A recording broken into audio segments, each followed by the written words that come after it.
Ma'am, I think your husband, the voice cracked on the other end of the line.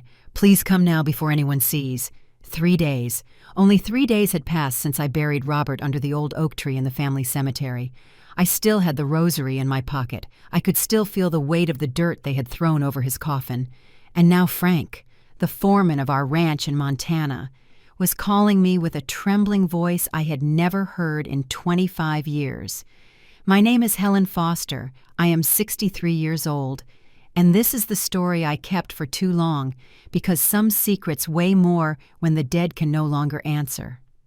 I drove 2 hours to the ranch. My hands were shaking on the steering wheel. The dirt road seemed longer than ever. The fields on the sides of the road looked gray under the January sun. When I arrived, Frank was waiting for me at the gate with his hat in his hands. Miss Helen, forgive me. I did not want to pry, but I found something. He took me to the old barn. The one Robert ordered sealed over 20 years ago. No one went in there. Not me, not my son James. No one. The wooden door creaked when Frank pushed it. And then I saw it. The chest. That iron chest Robert always kept locked. The one he said contained ranch papers and should never, ever be opened. It was open. And inside, documents. All signed the week before his death. Deeds, power of attorney, letters, and on top, a sealed envelope with my name written in his handwriting, to be opened only in my absence. I felt like I could not breathe, because after 38 years of marriage, after raising our son together, after sharing the table, the bed, and the silences, I discovered that my husband had kept something so important that it could only be revealed when he was gone. I took the envelope with trembling hands, but before opening it, something else caught my attention. An old photograph taped to the inside of the chest lid. A young woman, beautiful, wearing a white lace dress. It was not me. And on the back in faded ink, a date, August 15th, 1976. 1 year before Robert and I met. There are moments in life where time stops. That instant in the barn was one of them.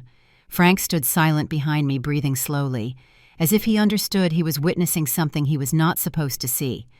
But it was too late. The chest was open. Robert's secrets exposed under the dusty light coming through the cracks in the roof. I put the photograph in the pocket of my black coat, the same coat I had worn at the funeral. It still smelled of church incense.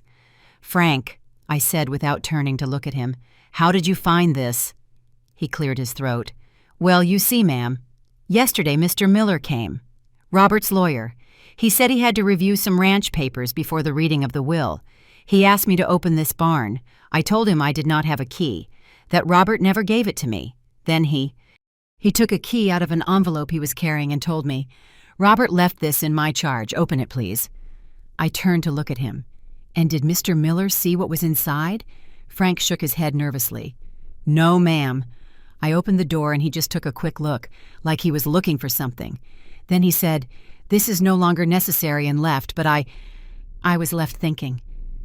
Why did Robert close this barn for so many years? What was in here? I sighed. "So you came back?" "Yes, ma'am. This morning, early. And well, I saw the chest. It was there, open. As if someone had left it like that on purpose. On purpose." Those words hit me. Robert was not a careless man. Everything he did had a reason. If that chest was open, it was because he wanted me to find it. But not immediately.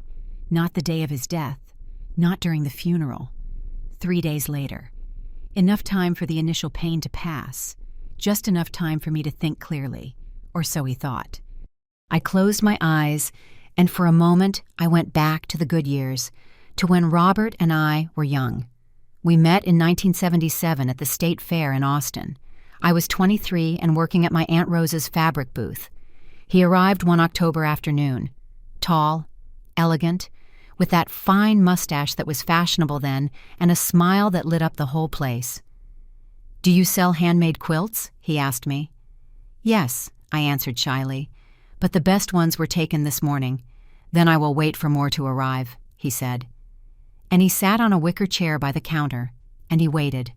3 hours, until my aunt closed the booth and told him, laughing, "Son, no quilts are going to arrive here until next week." Robert smiled. "I know. But I wanted an excuse to stay." That night he invited me for barbecue. We talked until dawn. He told me he was an agronomist, that he had just inherited a ranch in Montana, that he dreamed of modernizing American farming but without losing traditions. "I want my children to grow up knowing where they come from," he told me, "to touch the earth, to know the value of honest work." I fell in love that night, not with his words, but with the light in his eyes when he talked about the future. We got married 6 months later in a small chapel in Austin. My dress was simple, white cotton with lace. Robert cried when he saw me walking down the aisle. "You are the most beautiful woman I have ever seen in my life," he whispered while the priest blessed us. And I believed him. For years I believed everything. We moved to the ranch in Montana, a beautiful property surrounded by mountains, with cornfields and a peach orchard that gave huge sweet fruits every spring. The main house was made of stone and timber with a big porch. There was a stone fountain in the yard, and in the afternoons I sat there knitting while listening to the birds sing. Robert worked from dawn, supervised the planting, fixed the fences, talked to the workers. He was a fair boss, respected, loved, and at night he came home tired but happy. We ate dinner together, always. Roast beef, mashed potatoes, turkey when there was a celebration. Afterward, we sat on the porch to watch the stars holding hands in silence. We did not need words, or so I thought. 2 years after we married, James was born, a beautiful boy with big eyes and an easy laugh. Robert carried him in his arms and walked him all over the ranch, teaching him the names of the trees, the cycle of the harvest, the sound of the wind before the rain. "This boy is going to be a good man," Robert said with pride. "He is going to take care of this land when I am gone." They were happy years, quiet, full of hot coffee in the mornings, fresh biscuits, the laughter of James running between the rows of corn, orange sunsets. But now, standing in front of that open chest with the photograph of an unknown woman in my pocket, I realized something terrible. Maybe that happiness was never complete. Maybe Robert was always hiding something, and I was too busy loving him to stop and ask. "Miss Helen." Frank's voice pulled me out of my thoughts. "Do you want me to leave, or do you need help with anything?" I looked at him. He was an older man, almost 70, who had worked on the ranch since before I arrived. He knew Robert better than anyone. "Frank," I asked slowly, "did you know Robert kept this chest here?" He lowered his eyes. "Yes, ma'am." My heart skipped a beat. "And you never told me anything Robert asked me not to. He said, 'Frank, this is something I must resolve alone. I do not want Helen to worry.' And I obeyed. I thought it was something about the ranch, old papers, debts maybe, and the photograph. I insisted. Did you see it?"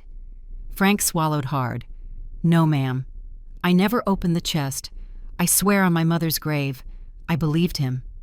Because Frank was one of those men who do not lie, one of those who keep secrets because they are asked to, but never out of malice. "It is all right," I told him, calmer. "You can go. And please do not tell anyone what you saw here. Not a word, ma'am. Not a word." He left, slowly closing the door carefully. And I was left alone, with the sealed envelope in one hand and 38 years of memories that suddenly I did not know if they were real. Sometimes we trust too much in who we love. We think we know everything, that there are no secrets. But life always has ways of showing us that we never fully know anyone. You have also been disappointed by someone you loved, someone you thought you knew who turned out to be a stranger. Tell me your story in the comments. I want to read it, because sometimes sharing the pain makes it lighter. I stayed alone in that barn for almost an hour. I could not move. I could not think clearly. The sealed envelope was still in my hand intact. I still did not have the courage to open it, because a part of me knew that as soon as I broke that seal, my life would change forever. There are truths that cannot be unknown. Once you know them, there is no turning back. I sat on an old wooden bench that was pushed against the wall. Dust rose when I settled in. It smelled of old hay, of stopped time. I took the photograph out of my coat pocket and looked at it more carefully. The woman was young, 20-something maybe. She had long dark hair tied up in an elegant style with white flowers. The dress was fine lace with long sleeves and a modest neckline. On her left hand shone a ring, an engagement ring. She looked happy, radiant, like a woman looks on the most important day of her life. I turned the photograph over. The date was written in blue ink, in perfect handwriting, August 15th, 1976. And below, barely visible, almost erased by time, was something else, an initial. M. Only that. One letter. A mystery. I took a deep breath and finally dared to open the envelope. My hands were shaking so much I almost tore the paper. Inside were several sheets folded carefully. Robert's handwriting. That slanted, firm handwriting that I knew so well. The letter was dated a week before his death. I began to read. Helen, if you are reading this, it means I am no longer with you. It means my time ran out before I could tell you the truth in person. Forgive me. During 38 years, I was your husband, James's father, the man who promised to love and protect you until the last of my days. And I did, Helen. I loved you with everything I had, but I was never completely honest with you. There is something I kept since before I met you, something I could not tell you without destroying everything we built together. In 1976, I was engaged to a woman named Martha. We were going to get married on August 15th of that year. Everything was ready: the church, the guests, her dress, our future.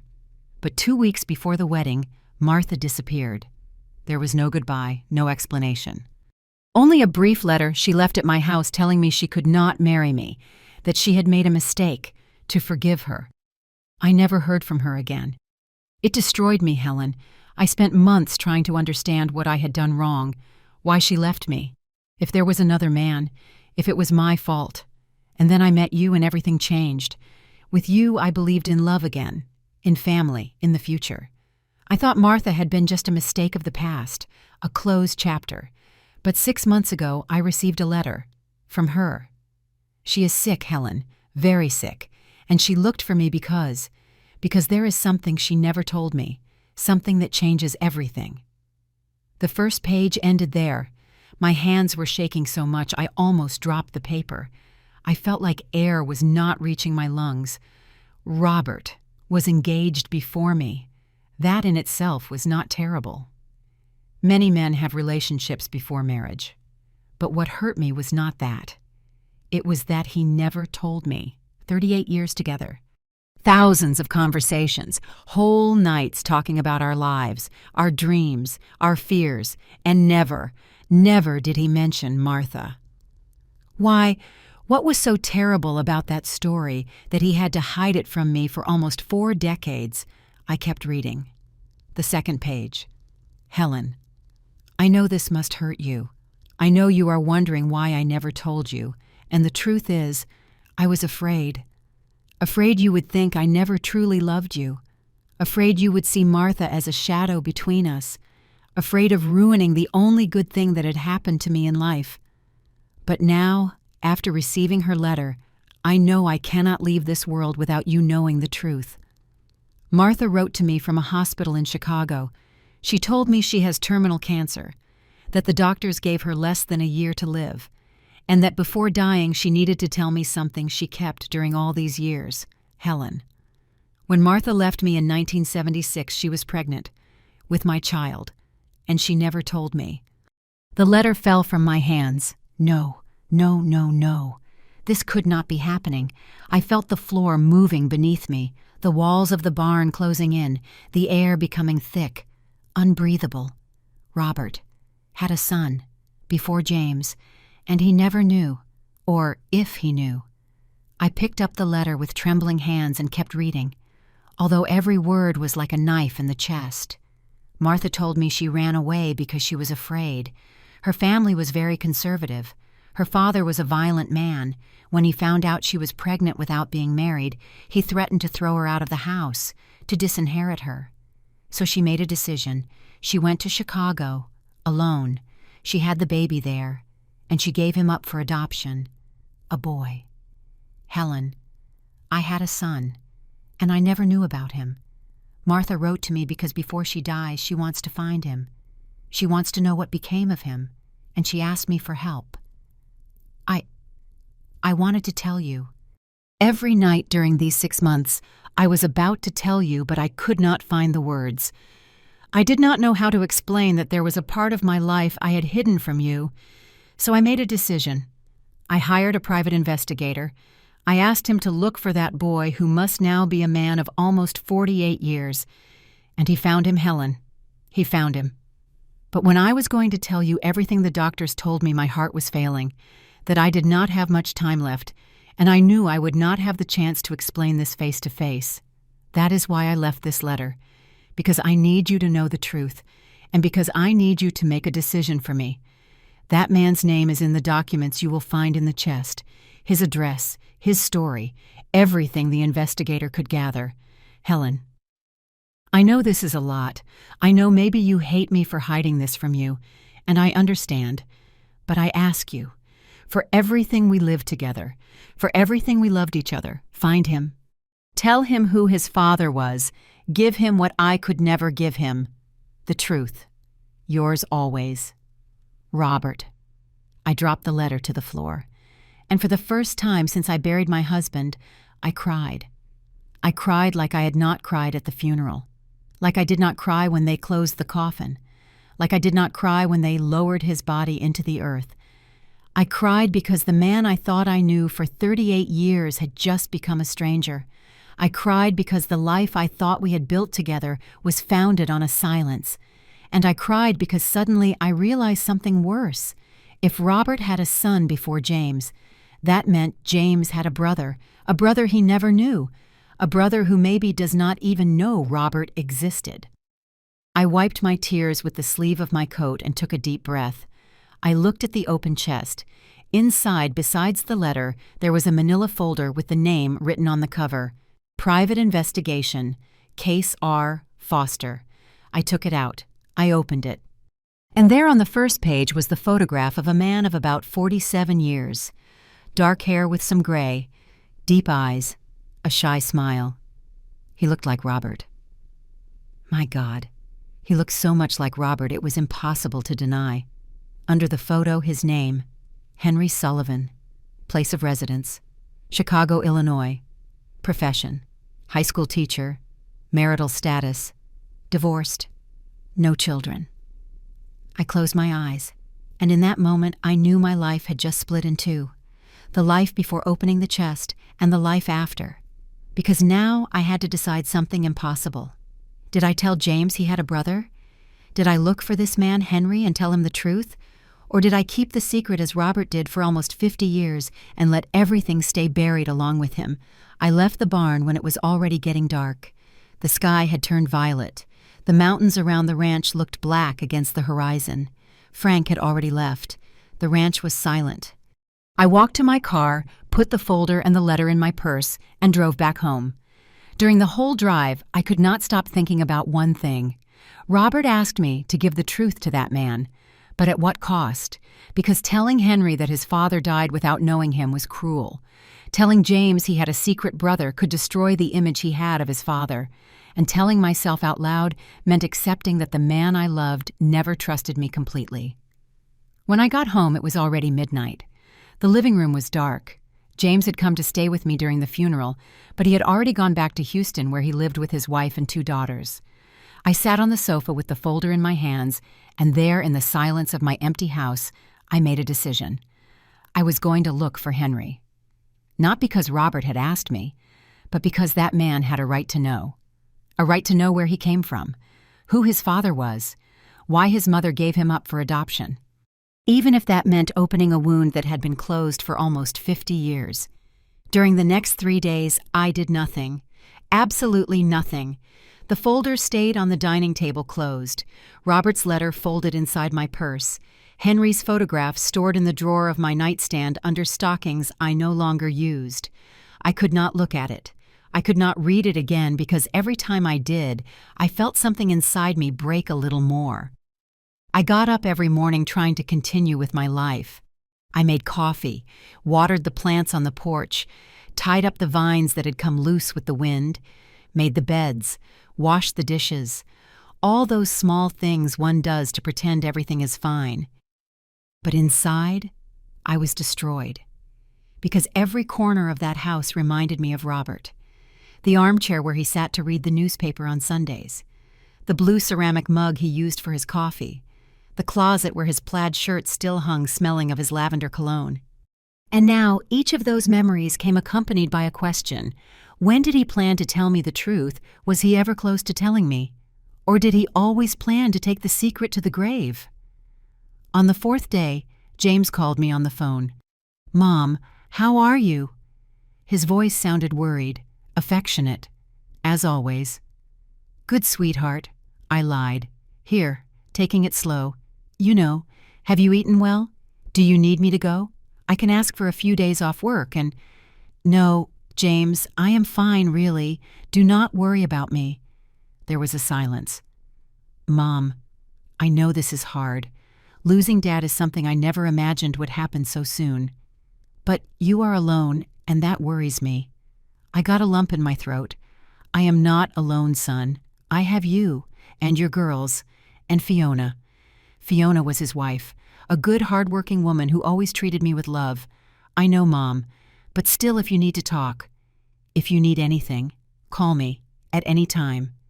"I will, sweetheart. I promise."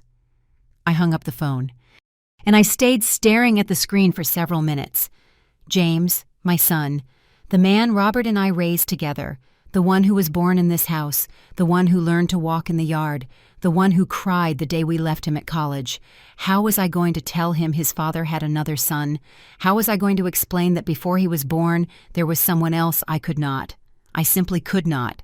So I decided to keep silent, at least for now. That night, I opened the folder again. I could not help it. Henry's photograph watched me from the first page. Those dark eyes, that shy smile that looked so much like Robert's. I read his complete information. Henry Sullivan, date of birth, May 3, 1977. Place of birth, Chicago, Illinois. Adopted 3 days after birth by the Sullivan family. Adoptive father, Frank Sullivan. Deceased in 2005. Adoptive mother, Grace Sullivan. Deceased in 2019. Education, Bachelor's in History. Current profession, high school teacher at Public School No. 12, Chicago. Marital status, divorced since 2018. No children.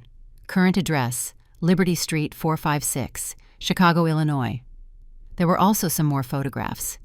Images the investigator must have taken without Henry knowing. In one, he was leaving a school with a backpack on his shoulder and a thermos in his hand. He looked tired, but smiling. In another, he was sitting in a cafe reading a book. He used reading glasses just like Robert. And in another one, he was standing in front of a bookstore, looking at the displays with his hands in his pockets. He was a quiet man, solitary perhaps, but there was something in his face that made me feel a deep sadness. He looked incomplete, as if he was missing something, as if his whole life he had been looking for something he never found. I closed the folder and took a deep breath. And then, without thinking too much, I took my cell phone and dialed the number that came in the report. Henry's number. It rang once, twice, 3 times. I was about to hang up when I heard his voice. "Hello," I froze. His voice was deep, calm, kind, like Robert's. "Hello," he repeated. "Is anyone there?" I hung up. I could not do it. I could not simply call him and say hi. I am your father's widow, a father you never knew. Can we talk? How do you say something like that to a stranger? That night, I did not sleep.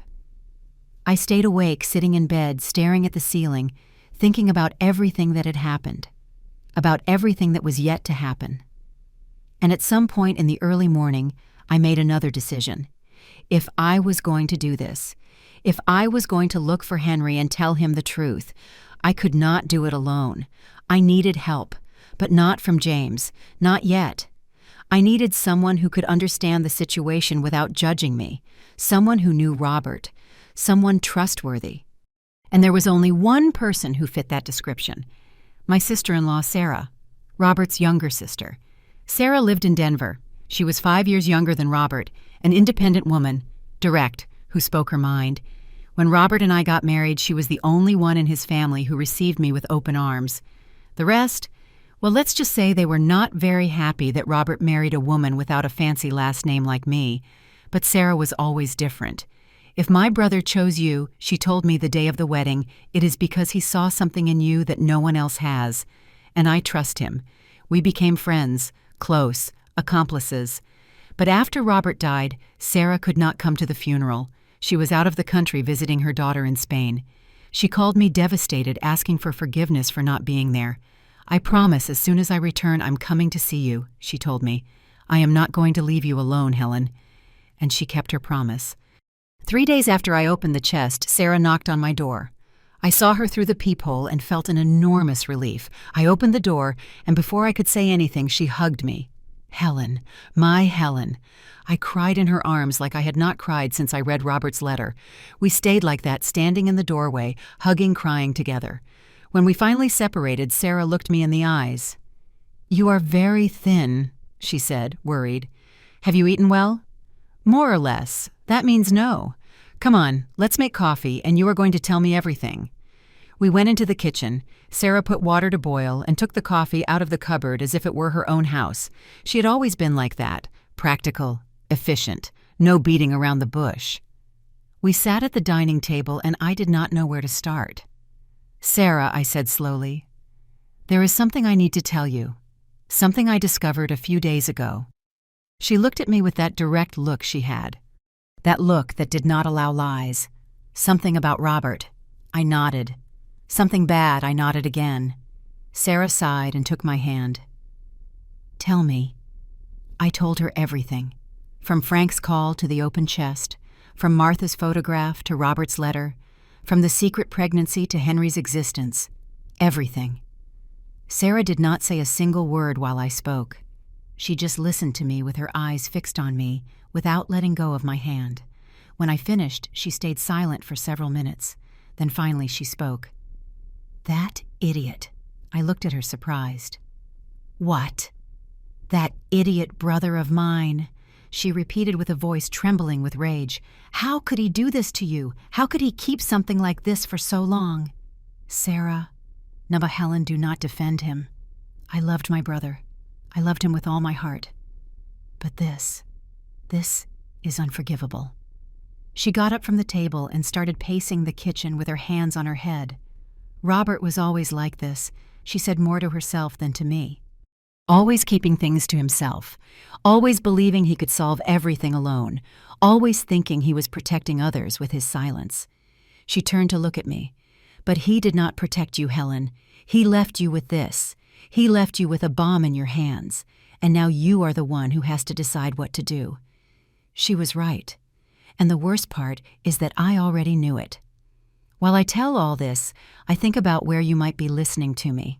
Maybe at home, maybe at work, maybe in the car, on the way somewhere. Write the name of your city in the comments.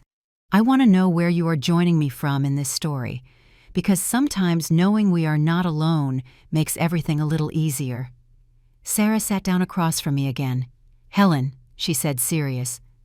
What are you going to do? I do not know, I admitted. A part of me wants to look for Henry, tell him the truth, give him what Robert took from him, know who his father was. And the other part, I lowered my gaze. The other part is afraid that James will hate me for hiding this from him, afraid that Henry will not want to know anything, afraid that all this will destroy the little I have left of Robert. Sarah sighed. Helen, listened to me well. Robert made a mistake, a huge mistake, but you do not have to carry that. You do not have to fix what he left broken. But he asked me to. He had no right to ask you. Those words hit me because she was right. Robert had no right to leave me this responsibility. He had no right to ask me to look for that man, to tell him the truth, to fix his past. But what if I did not do it? What if I let Henry continue living without knowing? Would that make me better than Robert? I do not know what to do, Sarah, I whispered with tears in my eyes. I really do not know. She hugged me. It is okay not to know, Helen. It is okay to feel lost. But there is something I do know. Whatever you decide, I am going to be with you. You are not going to go through this alone. And in that moment, I realized something. Maybe Robert left me this burden, but I did not have to carry it alone. I had Sarah, I had James, I had my own strength. And although I did not know what I was going to do, I knew that eventually I would make a decision and live with the consequences, as I had always done. Sarah stayed with me that night. She made vegetable soup, forced me to eat although I was not hungry, and then we sat in the living room to watch an old black and white movie that neither of us was really watching. We just needed company. Shared silence. Someone who understood that sometimes words are unnecessary. Before going to sleep, Sarah took my hands. Helen, promise me something. What? That you are not going to make any important decisions this week. Give your heart time, breathe, think, and when you are ready, I will be there. I nodded. I promise. But that night when Sarah was already asleep in the guest room, I was still awake, staring at the ceiling, thinking, because although I had promised her not to make hasty decisions, there was something I could not stop doing. I needed to know more about Martha, more about what happened in 1976, more about that son she gave up for adoption, and who was now a high school teacher in Chicago. I needed to understand. The next morning while Sarah was making coffee, I told her I needed to go somewhere. Where? She asked without turning to look at me. To Chicago. Sarah put down the cup she was washing and turned slowly. Helen, you just promised me you would not do anything hasty. And I am not doing it, I replied calmly. I am not going to look for Henry. Not yet. Just. I need to see. I need to know what he looks like, where he lives, what his life is like. That is called spying. It is called protecting myself, I corrected. Because if I am going to make the decision to approach him, I need to know who I am dealing with. I cannot simply appear in his life without knowing anything. Sarah looked at me for a long while. Then she sighed. All right. But you are not going alone, Helen. No, Helen, you are not going alone. If you are going to do this, I am going with you. And I do not accept no for an answer. I looked at her and saw in her eyes the same determination Robert had when he made a decision. All right, I conceded. We go together. 3 days later, Sarah and I were on a bus heading to Chicago. We decided not to fly. We did not want to leave a trail. We did not want anyone to know where we were going or why. The trip lasted hours. Hours of highway, of landscapes changing slowly, of small towns passing by the window like blurry memories. Sarah tried to distract me with conversation. She told me about her daughter in Spain, about her grandkids, about her plans to remodel her house in Denver. But I barely listened, because every mile that brought us closer to Chicago brought me closer to a truth I did not know if I wanted to face. We arrived at noon. We stayed in a small hotel downtown. Nothing fancy, just a discreet place to spend the night. After dropping our suitcases, Sarah took out the folder I had brought. Good, she said, reading the address. Liberty Street, 456. What do you want to do? Go directly. No, I replied. First, I want to see the school where he works. I want to. See him. From afar. Sarah nodded. All right, let's go. We took a taxi to public school number 12. It was a big building, 2 stories, painted yellow and white. There were kids coming out of the classrooms, running through the halls, laughing, shouting, the normal noise of a school.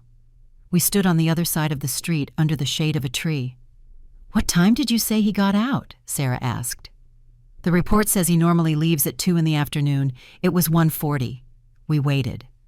20 minutes later, the main door opened, and the teachers began to come out. My heart was beating so fast, I felt like it was going to burst out of my chest. And then, I saw him. Henry came out walking slowly with a backpack on his shoulder and a thermos in his hand. He was wearing a light blue plaid shirt, jeans, and comfortable shoes. He wore glasses, his hair a little messy from the wind. He looked tired, but also calm. He stopped on the sidewalk, took his cell phone out of his pocket, and checked something. Then he put the phone away, adjusted his backpack, and started walking. It is him, I whispered, almost without a voice. Sarah took my arm. Are you okay? I did not answer, because I was not okay. Because seeing that man was like seeing a ghost of Robert. He walked like him, had his same posture, the same way of tilting his head when he thought. My God, he was his son, there was no doubt. We followed him from afar. I do not know if it was right. I do not know if it was ethical, but I needed to know more. Henry walked about 4 blocks until he reached a small corner cafe. He went in, sat by the window, ordered something, took a book out of his backpack, and started reading. Sarah and I stayed outside on the other side of the street watching him. "What are we doing, Helen?" Sarah asked me in a low voice. "What do we expect to find? I do not know," I admitted. I need to see him. I need to know what his life is like before breaking it, because that was what was going to happen, right? If I approached him and told him the truth, his life would change forever, just like mine changed when I opened that chest. We stood there for almost an hour, watching how Henry read, how he drank his coffee, how every now and then he looked out the window with that absent expression of someone thinking about something else. At some point, a young woman approached his table, smiled at him, said something. He looked up, smiled back, but shook his head. The woman left, and Henry returned to his book. "He is lonely," Sarah murmured. "It shows." She was right. There was something about Henry that radiated loneliness, not sadness, not bitterness, just loneliness, as if his whole life he had been used to being alone, as if he had never found his place in the world. When Henry left the cafe, we followed him again. He walked to a used bookstore. He went in, spent almost half an hour there checking books, browsing them carefully, as if each one were a treasure. He bought 2, thin books, poetry. Then he walked to a bakery and bought a roll and a coffee to go. Finally, he reached his home, an apartment building of 3 floors painted beige. Nothing fancy but clean, well kept. Henry went up the stairs to the 2nd floor and entered one of the apartments. We stood on the other side of the street watching the window of his apartment. The curtains were open. We could see him move inside, put down his backpack, put water to boil, sit on a small sofa with one of the books he had just bought. Helen, Sarah said softly, "We have seen enough. Let's go." But I could not move because I was seeing the life of a man I did not know, a man who was Robert's son, a man who could have been part of my family. And I wondered how everything would have been if Robert had known from the beginning, if Martha had told him the truth, if Henry had grown up with us James and he would have been close brothers. Would Henry have had a different life? Happier that night back at the hotel, I could not sleep. I stayed awake sitting in bed watching the city lights through the window. Sarah was asleep in the bed next to me, breathing deeply. And I could only think about Henry, about his solitary life, about his simple routine, about that absent expression he had when he looked out the cafe window. Did he know he was adopted? The investigator's report did not say. Did he ever wonder about his biological parents? Did he ever feel like he was missing something? The next morning, we made another decision. Before returning home, Sarah suggested something. "Helen, what if we look for Martha?" I looked at her surprised. "Martha? Yes, Robert said she was sick, that she was in a hospital here in Chicago. Maybe. Maybe she can give us more answers." I thought about it, and although a part of me did not want to face her, another part knew Sarah was right. I needed to hear Martha's version. I needed to know why she ran away, why she never told Robert the truth, why she gave her son up for adoption, because only then could I completely understand what had happened. I called the private investigator Robert had hired. I explained who I was and asked for information about Martha. "Mrs. Foster," he told me with a serious voice, "I understand this is difficult for you, but I must warn you something. Mrs. Martha is very grave. When Mr. Foster hired me, she was in treatment, but according to my last report, 2 weeks ago, she entered palliative care." My heart sank. What does that mean? It means the doctors can no longer do more for her. She has. Weeks, maybe days left. I closed my eyes. Martha was dying, and if I did not look for her now, I would never have the chance to speak with her. "What hospital is she in?" I asked. "Chicago General Hospital, Oncology Ward, room 312. I wrote down the information. "Thank you." Mrs. Foster, one last thing. Yes, she. She knows Mr. Foster passed away. I informed her a week ago when you contacted me. I do not know how she reacted because I could not see her personally. But the hospital staff told me she has not received visitors since then. I swallowed hard. I understand. Thank you. I hung up. Sarah looked at me. What did he tell you that Martha is in palliative care, that she has days left and that she already knows Robert died? Sarah exhaled deeply. Do you want to go see her? I nodded. Yes, but I am afraid. Of what? Of what I am going to feel when I see her. Sarah came over and hugged me. Helen, listen to me. You are the strongest woman I know, and whatever you feel when you see her is fine. You do not have to pretend. You do not have to be brave. Just be you. I took a deep breath. All right, let's go. An hour later, we were standing in front of Chicago General Hospital, a huge white building with windows reflecting the afternoon sun. We went in, went up to the 3rd floor. We walked through the halls of the oncology ward where the smell of disinfectant mixed with something heavier, something I could not describe but recognized immediately, the smell of death nearby. We reached room 312. The door was ajar. I froze. Sarah took my hand. Are you ready? I was not, but I nodded anyway, and pushed the door. The room was small, simple. A bed, a chair, a window with white curtains letting in the sunset light. And in the bed was her, Martha. The woman in the photograph no longer existed.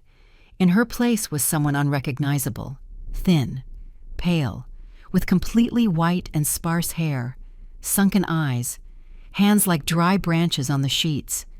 But when she saw me enter, her eyes opened, and in them I saw something I did not expect. Recognition. You. She whispered with a weak voice almost inaudible. You are Helen. I froze. How Robert showed me. A photograph of you, she said with effort. Months ago when he came to see me. The world stopped. Robert came to see you. She nodded slowly. Yes, before dying. He looked for me. He asked me about our son. I felt my legs trembling. And Martha closed her eyes. And I told him everything. I sat slowly on the chair next to the bed. My legs could not hold me anymore. Sarah stood behind me with a hand on my shoulder, silent present. Martha opened her eyes again. She looked at me with that empty look of someone who has already made peace with death. I did not think. You would come, she said with a broken voice. I thought that. You would hate me. I do not know you well enough to hate you, I replied, surprising myself with how calm my voice sounded. But I need to know the truth, the whole truth. She nodded slowly. I know, and I am going to give it to you, because I no longer have time to keep secrets. She took a breath with difficulty. Every breath seemed to cost her an enormous effort. Do you want water? I asked her. No, just listen to me, before it is too late. Martha began to speak. And I could only listen. I met Robert in 1975, she said. I was 22, he 25. A mutual friend introduced us at a party in Austin. Robert had just finished his degree. I was finishing mine, teaching. She paused. We fell in love fast, too fast maybe. But it was something beautiful, something real. Robert was different from all the men I had known. He was kind, respectful, a dreamer. I listened without interrupting. 6 months later, he proposed. I said yes without thinking. I was so happy, so hopeful. I thought I had finally found my place in the world. Her voice broke. But then I realized I was pregnant. She closed her eyes. It was in June 1976, 2 months before the wedding. I took a test in secret. And when it came out positive, I felt terrified. Why, I asked softly. If you were going to get married anyway. Because my father, she said with bitterness in her voice, my father was a terrible man, violent, controlling, and very, very religious. She opened her eyes and looked at me. For him, getting pregnant before marriage was the worst sin a woman could commit. It did not matter that I was already engaged. It did not matter that the wedding was in 2 months. For him, it was a disgrace. She swallowed hard, and I knew it. I knew how he would react. I knew he would throw me out of the house, that he would disinherit me, that he would tell everyone I was a tramp. A tear escaped her. But the worst part is that I also knew what he would do to Robert. My father hated Robert. Martha continued, he said he was a man without ambition, that the ranch was a ruin, that I deserved better. He only accepted the engagement because my mother convinced him, but he was always looking for a reason to break it. And the pregnancy was that reason I completed. Exactly. If my father found out, not only would he kick me out, he would also destroy Robert. He would use his contacts to ruin him, to make sure he could never get ahead. She made a long pause. So, I made a decision. A terrible decision.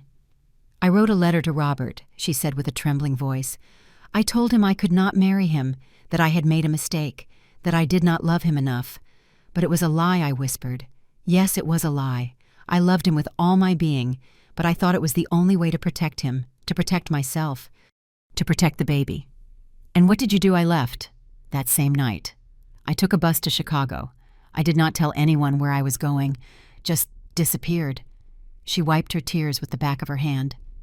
I stayed at a distant cousin's house. I told her I had broken up with my boyfriend and needed a place to stay. She did not ask questions. She let me stay. And I spent those months hiding, waiting. Henry was born on May 3rd, 1977. She continued. In a public hospital. I was alone during the entire birth. There was no one with me. Not my mother. Not my friends. Not Robert. Her voice broke completely. When I saw him for the first time, when I held him in my arms, I knew I had made the biggest mistake of my life. She cried. A silent, deep cry. Because that baby looked so much like Robert. He had his eyes, his nose, his hands, and I knew I could not keep him.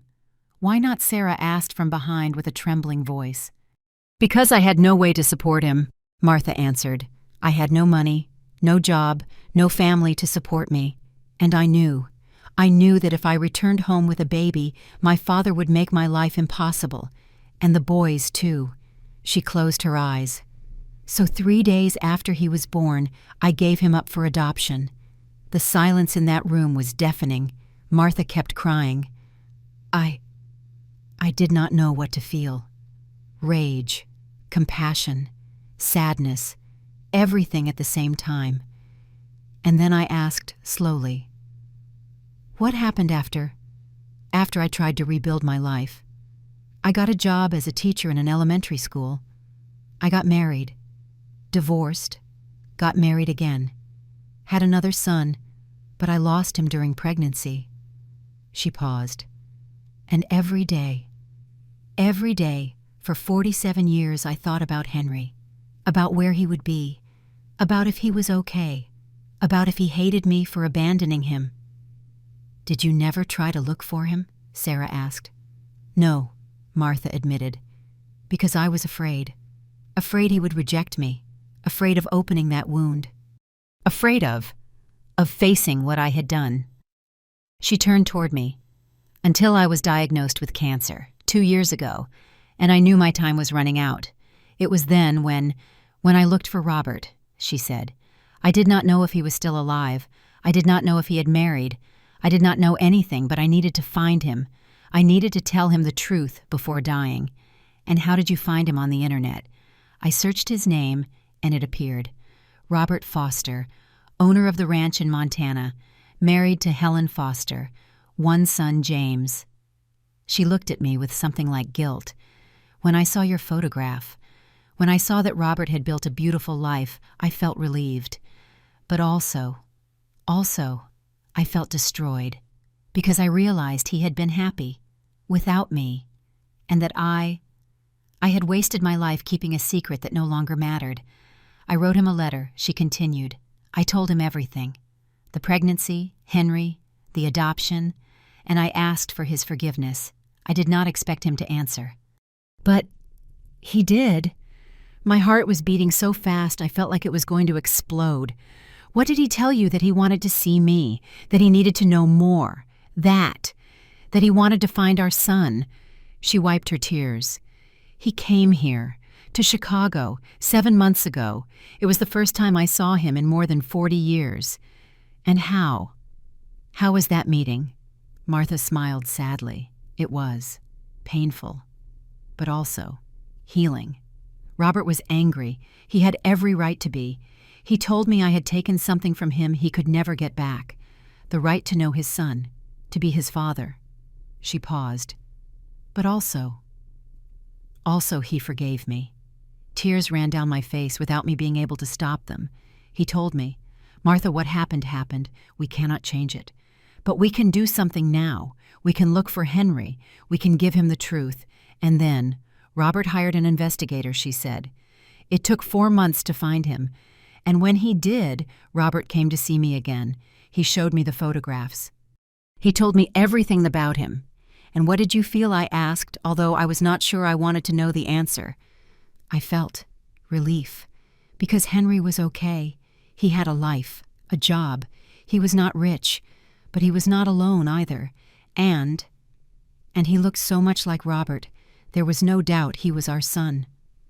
She closed her eyes.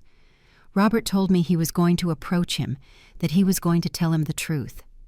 But first he wanted to prepare everything. He wanted to make sure Henry was ready to listen. And then Robert died. I completed. Yes, the investigator told me a week ago, and I knew it was my punishment, that God was charging me for all the damage I had done. Because now Henry will never know who his father was. I leaned forward. Martha, I said with a firm voice, does Henry know he is adopted? She nodded. Yes, his adoptive parents told him when he was 15, but he never tried to look for his biological parents. At least that was what the investigator found out. Why not? Martha sighed. Because his adoptive parents were good to him. They loved him. They took care of him. And he was loyal to them. He never wanted to hurt them by looking for someone else. I closed my eyes. Henry had not looked for the truth because he did not want to hurt the people who raised him. Just like I did not want to hurt James by telling him about this secret brother. We were the same, prisoners of our own sense of loyalty, Helen Martha said with a weak voice. I know I have no right to ask you anything. I know I hurt you, that I hurt Robert, that I hurt Henry. Everyone. She paused. But I am going to ask you something anyway. What find him? Tell him the truth. Tell him Robert wanted to know him, that I'm sorry, that I never stopped thinking about him. She looked at me with those sunken eyes full of pleading. Give him what I never gave him, a family, a story, a place where he comes from. I could not answer, because I did not know if I could promise that. I did not know if I had the strength. But before I could say anything, Martha spoke again. Helen, there is something else you need to know. My heart stopped. What? She took a deep breath, with difficulty. Robert left something for Henry, something that is in the chest. I already know. The documents, the photographs, the letter. No, Martha said, shaking her head. There is something else. Something Robert did not put in the letter he left you. What is it? Martha closed her eyes. An inheritance. Robert changed his will 2 weeks before dying. He left a part of the ranch, in Henry's name. The world stopped. What Robert wanted Henry to have something, even though he never knew him, even though he could never be his father. He wanted to leave him something that told him, you were important. You were always important. I left that room stumbling. Sarah held me by the arm while we went down the hospital stairs. I could not think. I could not process. Robert had changed his will. He had left part of the ranch to a son he never knew, and that meant when the will was read, James would find out. Everything. I still wonder if Robert did the right thing, if he should have told me the truth before dying, if he should have left me this responsibility. And you? What would you have done in my place? Would you have told Henry the truth, or would you have left everything buried? Let me know in the comments, because sometimes we need to hear what others would do to find our own path. That night back at the hotel, Sarah and I did not talk. We just sat on the bed next to each other, staring at the wall, processing, trying to understand. And finally Sarah spoke. "Helen, you have to tell James before the will is read. I know, it is going to be difficult. I know, but it is the right thing." I closed my eyes. I know. Because deep down, I always knew. I always knew I could not keep this secret, that eventually I would have to face it, and that when I did, everything would change, forever. The trip back home was the longest of my life. Sarah tried to sleep, but I knew she could not either. I heard her moving in the seat next to me, sighing occasionally, looking for a comfortable position that never came. I just looked out the bus window, the dark landscape, the lights of the small towns we passed, the stars shining in the moonless sky. And I thought about how I was going to tell James that his father had had another son. I thought about the exact words I would use. I thought about his face when he heard it. I thought about if he would ever forgive me for hiding this from him, even if it was just for a few days. We arrived early morning. The sky was barely brightening, the streets empty. The cold January air hit me when we got off the bus. Sarah hugged me before taking a taxi to her place. "Call me after talking to James," she told me. "It does not matter the time. Just call me." "I will. Helen, you are stronger than you think. Do not forget it." I nodded, although I did not feel strong. I felt broken. I got home when the sun was already rising. I left my suitcase in the entrance. I poured myself a glass of water. I sat at the dining table and took out my phone. I dialed James's number. It rang 3 times before he answered. "Mom," his voice sounded sleepy. "Are you okay? It is 6:30 in the morning." "James," my voice cracked, "I need you to come to the house. Today, as soon as possible. What happened? Are you sick?" "No, I am not sick, but I need to talk to you. It is important." There was a silence. "Is it something about Dad?" I closed my eyes. "Yes, I am on my way. Give me 3 hours. I will take the first flight I can get." "Thank you, sweetheart." "Mom, you are scaring me. I know. Forgive me. But I will see you in a while, okay?" "Yes, I am coming." He hung up. Those 3 hours were eternal. I showered, I put on clean clothes, I made coffee, I took out some sweetbread I had stored in the pantry, all mechanically like a robot, because if I thought too much about what I was going to do, I would not be able to do it. James arrived at 10 in the morning. He came through the door with his carry-on bag, his hair messy, his shirt wrinkled. He looked tired, worried. "Mom," he said, hugging me tight, "what is happening? Sit down, son, please." We sat in the living room on the same sofa where so many times we had sat as a family, Robert, James, and I. James looked at me with those big eyes full of worry, and I did not know where to start. "James," I said finally with a trembling voice, "what I am going to tell you is going to change everything you thought you knew about your father." He tensed up. "What did he do?" "He did nothing bad," I clarified quickly, "at least not intentionally, but he kept a secret, a very big secret. And now I have to tell you." "Mom, you are scaring me. Just tell me what it is." I took a deep breath. "Your father, before meeting me, was engaged to another woman." James blinked. "And many people have relationships before getting married. I do not understand why. That woman," I continued, "got pregnant by your father." The silence that followed was like thunder. James froze.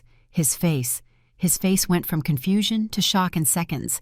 What, your father had a son he never knew because the mother ran away without telling him anything and gave the baby up for adoption. James got up from the sofa. No. This cannot be true. James, are you telling me I have a brother?" "Yes, and Dad knew. He found out 6 months ago when the mother of that child, who is now a man of 47 years, wrote him a letter telling him the truth. James started pacing from one side to the other with his hands on his head. No, no, this cannot be happening. I told him everything, from Frank's call to the open chest, from Robert's letter to my trip to Chicago, from my meeting with Martha to the final revelation, the will. When I got to that part, James stopped dead. Dad left part of the ranch, yes, to a man he never knew, yes. And when were you going to tell me this? I'm telling you now, after you already knew. How long have you been keeping this, Mom? Days, weeks, days, just days. James, I also just found out. But you knew and you did not tell me anything. His voice broke. Why, Mom? Why didn't you tell me immediately? I got up and walked toward him. Because I was afraid, James. Afraid of how you were going to react. Afraid you would hate your father. Afraid of losing you. Losing me. James looked at me with tears in his eyes. Mom, I would never leave you. But I feel like everything I believed in was a lie. It was not a lie. Yes, it was. Dad lied to us, to you, to me, to everyone. For 38 years, he lived with a secret he never told us. And now it turns out I have a brother who does not even know I exist. He dropped onto the sofa with his head in his hands. What is his name? Henry Sullivan. And where is he? In Chicago. He is a high school teacher. James looked up. Did you meet him? No, I just saw him, from afar. And what is he like? I hesitated. He looks a lot like your father. James closed his eyes, and he cried. I had never seen him cry like that. Not when he fell off his bike and broke his arm at 8 years old. Not when his high school girlfriend left him.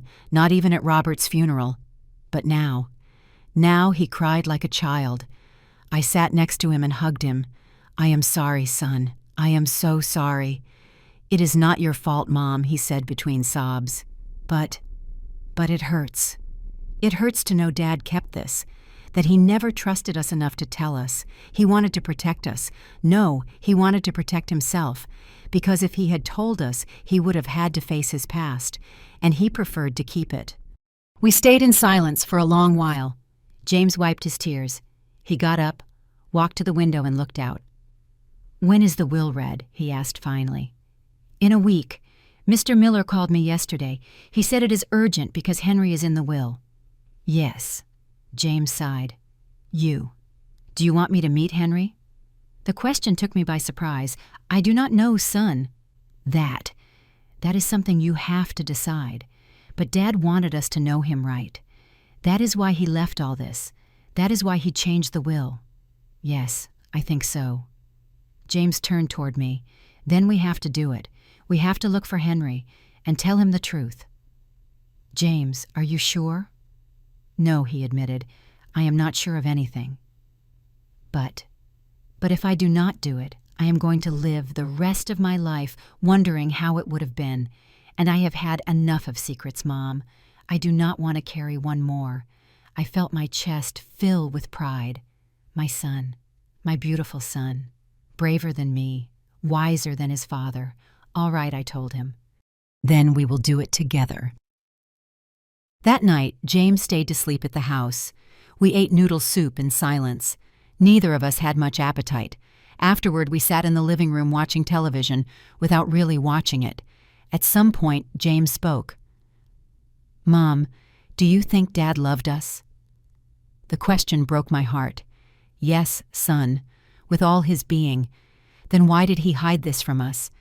Because human beings are complicated. Because sometimes we do things that make no sense. Because we love and hurt at the same time.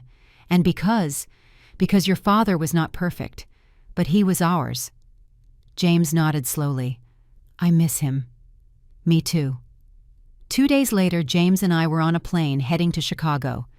We had decided to go, both of us, together, because this was something we had to do as a family, even if Henry did not know it yet.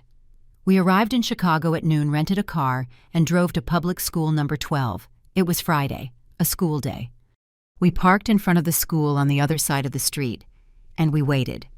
At 2 p.m, as the report said, Henry came out of the building. James saw him for the first time and froze. My God, he whispered. It is. It is like seeing Dad. I know. Is that my brother? Yes. James watched Henry walk down the sidewalk with his backpack on his shoulder and his thermos in his hand, and then without saying anything, he opened the car door. James, what are you doing? I am going to talk to him. Now. Yes. Now. Because if I do not do it now, I am going to lose my courage. I got out of the car behind him. We walked fast, crossing the street. Henry was about 20 yards away. Excuse me, James shouted. Henry stopped. He turned around. He looked at us with curiosity. We walked closer, and when we were in front of him, James took a deep breath. Henry Sullivan. Henry blinked. Yes. Do we know each other? James looked at me. I nodded, and he looked back at Henry. My name is James Foster, and I think you are my brother. Henry's face changed, from curiosity to confusion, from confusion to disbelief. What your biological father, I continued with a trembling voice, was named Robert Foster, and I was his wife, and this is his son, your brother. Henry looked at us as if we had lost our minds.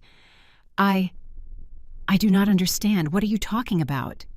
I know this is hard to believe, I said. I know it sounds impossible, but can we talk somewhere more private? We have a lot to tell you. Henry remained silent for several seconds. Then finally he nodded. All right, let's go to the coffee shop on the corner. We sat at a table in the back. We ordered coffee, and we told him everything from the beginning. Henry did not say a single word while we spoke. He just listened, with his eyes fixed on us, with his hands trembling around his coffee cup.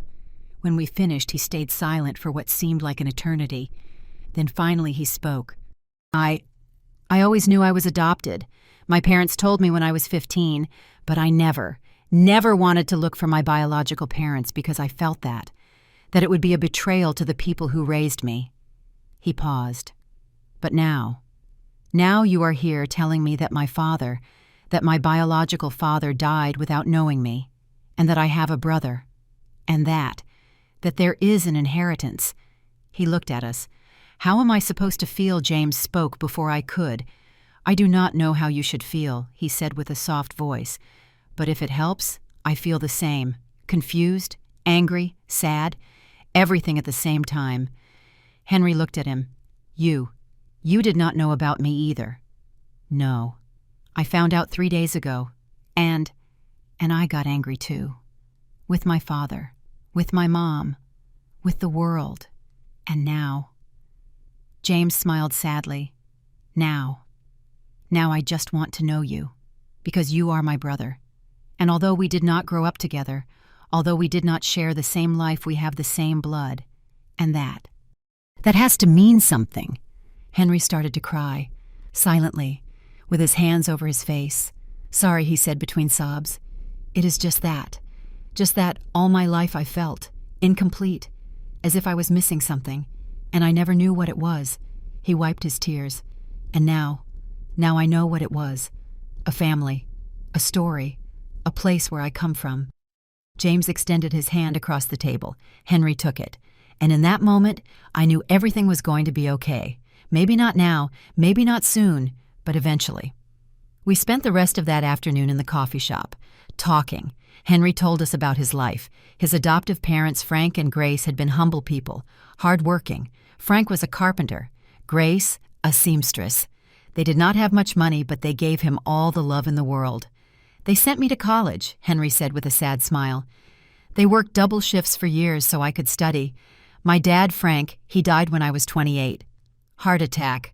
He was working on a construction site. And my mom, Grace, she left 5 years ago. Cancer. He wiped his tears. I could never thank them enough. I could never repay them for everything they did for me. James listened in silence. Me too. That is why I never looked for my biological parents. Henry continued, because I felt that it would be betraying them, as if I said they were not enough. And they were. They were more than enough. But still you were missing something, I said softly. Henry nodded. Yes, I was always missing something. I did not know what, but it was like a hole, like a question without an answer. James talked to him about Robert. He told him what he was like, how he worked from dawn, how he loved the ranch, how he taught him to ride a horse when he was 6, how he sat him on his shoulders so he could touch the highest branches of the peach tree. He was a good man, James said. Not perfect, but good. And I know if he had known about you from the beginning, he would have looked for you. He would have raised you. He would have given you everything you deserved. Henry listened with bright eyes. Do you really believe that? Yes, I know it. They stayed looking at each other. 2 men who did not know each other, but who shared the same blood, the same eyes, the same shy smile. At nightfall, Henry invited us to his apartment. It was small. A single room with a kitchenette, a bathroom, and a small balcony overlooking the street. But it was clean, organized, full of books. Forgive the mess, he said while inviting us in. I am not used to having visitors. It is perfect, I told him. We sat on the small sofa. Henry made coffee, took out some cookies he had stored, and we kept talking. For hours, as if all the lost time could be recovered in a single conversation. At some point, Henry asked, and the inheritance. What exactly did Robert leave me? James and I looked at each other. We do not know exactly, I admitted. The will is read in 5 days. But according to what Martha told me, Robert left you a part of the ranch. Of the ranch? Yes. Henry remained quiet. I do not want anything, he said finally. I did not come here looking for money or land. I came because you gave me something money could never buy. A story, a family. James smiled. I know, but that does not change the fact that Dad wanted to leave you something. And I think we should respect his will. Henry lowered his gaze. I do not know if I can accept it. It does not seem fair. You grew up with him. You worked on the ranch. You earned that right. I am just a stranger. No, said James firmly. You are not a stranger. You are my brother. That night, James and I stayed at a hotel near Henry's apartment. Before sleeping, my son spoke to me. Mom, did I do the right thing? What do you mean? Coming here. Finding Henry. To tell him the truth. I approached him and took his hand. Yes, son. You did the right thing. Because the truth is always better than the lie, even if it hurts. James nodded. It is weird, he said. A week ago I was an only child. And now I have an older brother. How does it feel? Scary, but also good. Like a part of me I did not know was broken, just healed. I smiled. Your father would be proud of you. Really? Yes. Because you did what he did not have the courage to do. You faced the truth, and you accepted it. The next morning, Henry took us to breakfast at a diner near his house. We ate blueberry pancakes and drank hot coffee. We walked through the streets of Chicago. Henry showed us the school where he worked, the bookstore, where he bought his books, the park, where he used to sit and read on weekends. It was like we were building something new, a relationship, a family, from scratch. But that afternoon when we returned to the hotel, I received a call. From Mr. Miller. Mrs. Foster, he said with a serious voice, I need to see you urgently. There is something about the will I must discuss with you before the official reading. I got a knot in my stomach. What is wrong I cannot tell you over the phone, but it is important, very important. I am in Chicago. Can it wait until I return home? No, ma'am, it cannot wait. Could you come to my office here in Chicago? I have a branch downtown. I looked at James, who was watching me with concern. All right. At what time? Can you come now? I will be waiting for you. Yes, I am on my way. I asked James to stay with Henry. I want you to spend time together, I told him. Without me. Just you two. Mom, are you sure? Yes, I will be fine. I am just going to hear what the lawyer has to say. I will be back in a couple of hours. I took a taxi to Mr. Miller's office. It was a modern building in downtown Chicago. I went up to the 4th floor. The receptionist showed me in immediately. Mr. Miller was an older man, about 60, with thick glasses and a serious expression. Mrs. Foster, he greeted me, indicating for me to sit. Thank you for coming so quickly. What is so urgent, Mr. Miller? He opened a folder on his desk. There is something about your husband's will that complicates things. What thing your husband made 2 wills? I froze. 2, yes. The first one dated 15 years ago. It is the will everyone knew. In that document, the ranch is divided between you and your son, James, 50% for each. Yes, I know. But 2 weeks before dying, Robert made a second will. And in that will, things change. Mr. Miller took out some documents and put them in front of me. In the second will, Robert divides the ranch into 3 parts, 30% for you, 30% for James, and 40% for Henry Sullivan. I felt the floor move beneath me. 40%, yes, the largest share. But why? The lawyer sighed. Because Robert left an explanatory letter, a letter that only I was supposed to read in case disputes arose. And in that letter, Robert explains that he feels he owes more to Henry, because Henry lost 47 years, because Henry grew up without a father, because Henry never had the chance to inherit anything. I was speechless. Robert writes, continued the lawyer reading the letter, I know this may seem unfair to James, but James had a life full of love. He had a family. He had a father. Henry had none of that. And I need to compensate him in some way. Even if it is with land, even if it is with money, I need him to know he was important, that he always was. Tears ran down my face. Does James know this? No. No one knows. Only you. And now you have to decide. Decide what? If you tell James before the reading of the will, or if you let him find out that day in front of everyone. I remained silent.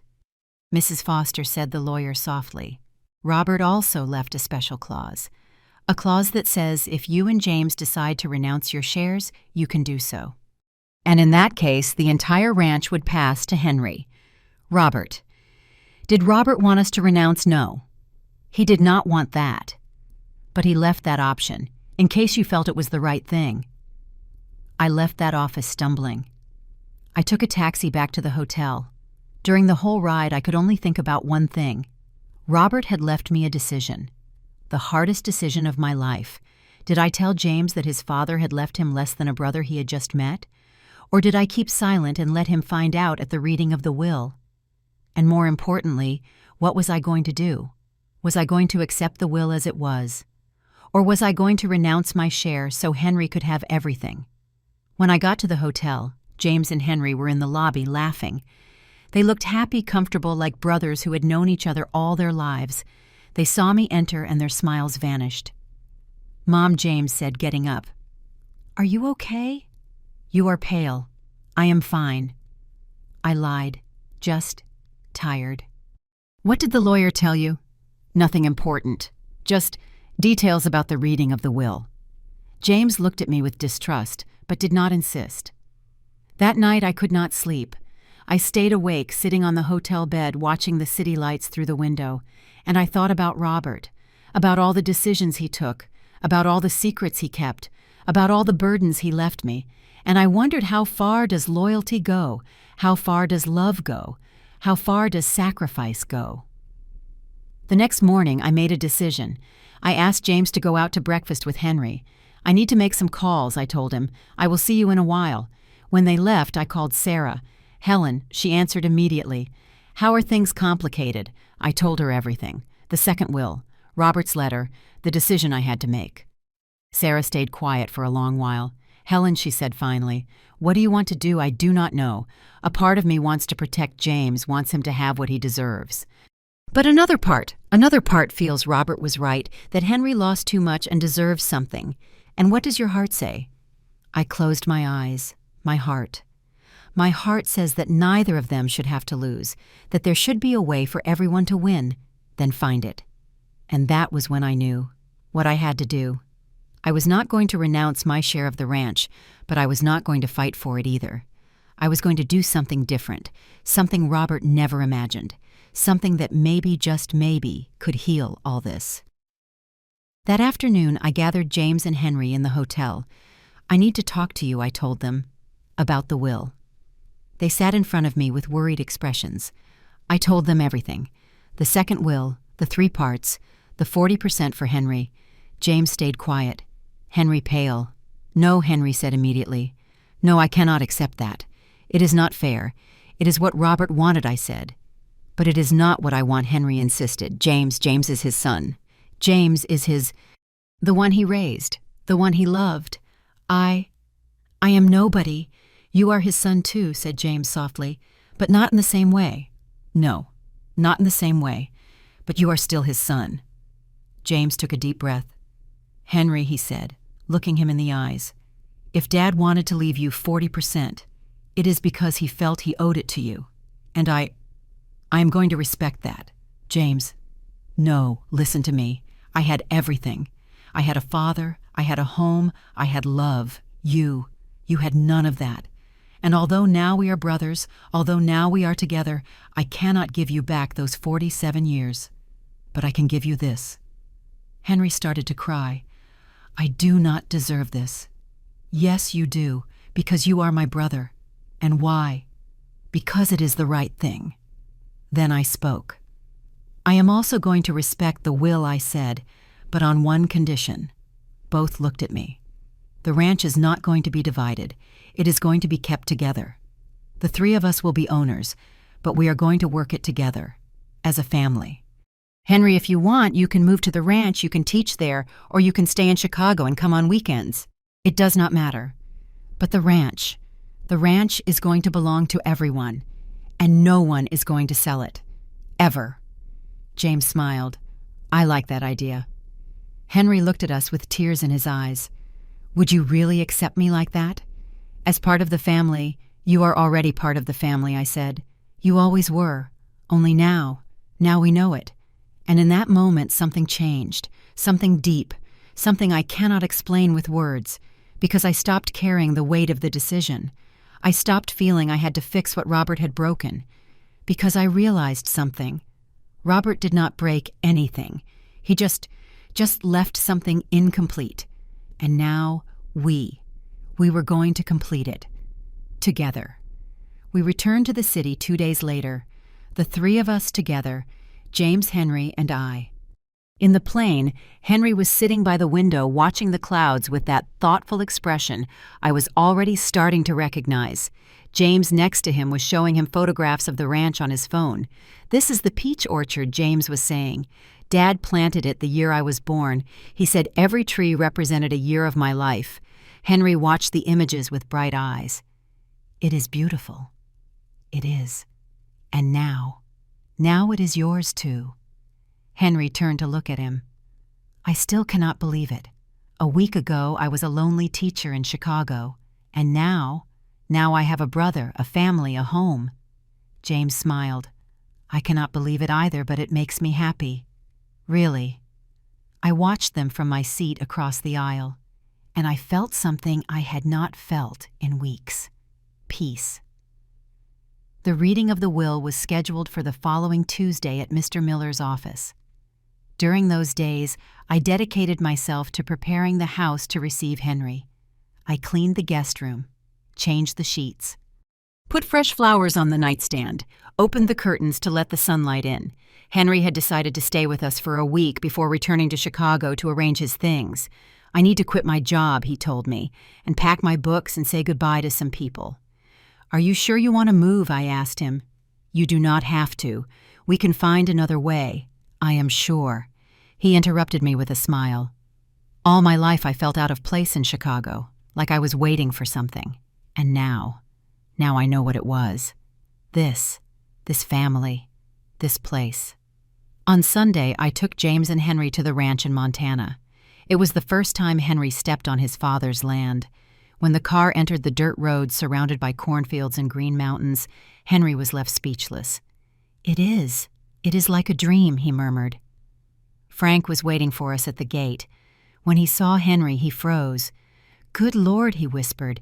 It is the spitting image of Mr. Robert." I introduced Henry. "Frank, this is Henry, Robert's son." Frank took off his hat, as if he were in front of someone important. "It is an honor, young man. A true honor." Henry shook his hand shyly. "Thank you, sir." We walked around the ranch for hours. I showed them everything.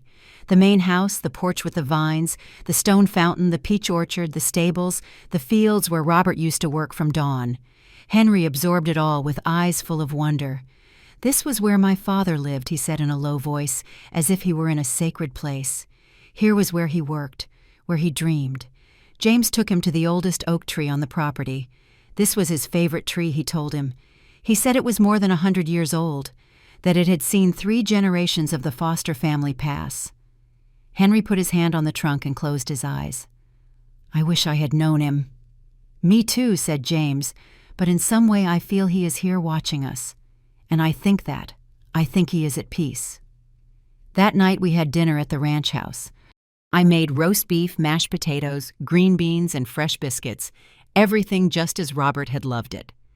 We sat at the big dining table, the same table where Robert and I had eaten for 38 years, the same table where James had grown up, and now for the first time Henry was sitting there too. Frank joined us, and also Sarah, who had come from Denver when I told her Henry would be here. It was a quiet dinner, warm, full of stories. Sarah told Henry anecdotes about Robert when he was young. "He was stubborn as a mule," she said, laughing. "Once he fought with my father because he wanted to plant peaches instead of corn. My father said it was crazy that peaches did not grow well in this land, but Robert insisted. And the following year, we had the best peach orchard in the entire region." Henry listened fascinated. "And was he always like that?" "Always so determined," always, said Sarah. "When Robert wanted something, there was no one to stop him. That is why when he met your mom," she looked at me tenderly, "I knew he was going to marry her, even if my family did not agree, even if everyone told him it was crazy. He loved her, and that was enough."